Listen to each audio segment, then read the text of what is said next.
তোমার বাবা মা টাকা পয়সা ধার দেনা করে তোমাকে অ্যাডমিশন টেস্টে চান্স পাওয়ার জন্য, একটা ইউনিভার্সিটিতে একটা সিট পাওয়ার জন্য ঢাকা শহরে পাঠিয়েছে বা একটা শহরে পাঠিয়েছে। তুমি তাদের মুখের দিকে তাকিয়ে জাস্ট একটা কাজ করো, লেগে থাকো। প্রতিদিনের পড়াশোনা প্রতিদিন করো। তোমার সামনে বহুত ডিস্ট্রাকশনস আসবে, তোমার সামনে এরকম হবে তোমার বন্ধু তোমাকে বলবে বাইরে যেতে, তোমার সাথে অন্য কোনো ফ্রেন্ড আড্ডা দিতে চাইবে, তোমার সামনে বহুত ধরনের ডিস্ট্রাকশনস আসবে, বিভিন্ন প্রতিকূল পরিবেশ তৈরি হবে যেখানে তুমি চাইলেও অনেক বেশি পরিমাণে পড়াশোনায় ফোকাস করতে পারবে না।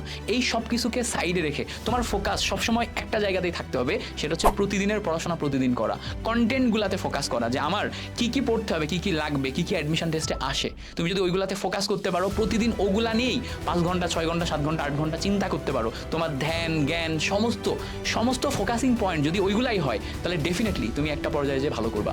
তুমি কোনো না কোনো ইউনিভার্সিটিতে চান্স পাবা এবং তোমার বাবা মা যারা তোমার মুখের দিকে তাকিয়ে আছে যে তুমি এই এত টাকা পয়সা এত স্ট্রাগলের বিনিময়ে তুমি এই জায়গাতে কিছু একটা করার চেষ্টা করতেছো, তুমি কোথাও চান্স পাবা কিনা, তাদের মুখে তুমি হাসি ফোটাইতে পারবা। যখন তাদের মুখে তুমি হাসি দেখবা, তখন তোমার এই পরিশ্রম সার্থক বলে মনে হবে। তোমার জন্য বেস্ট অফ লাক। আশা করি তুমি আসলেই একটা ইউনিভার্সিটিতে চান্স পাবা এবং বলতে পারবা ইয়েস আই উইন।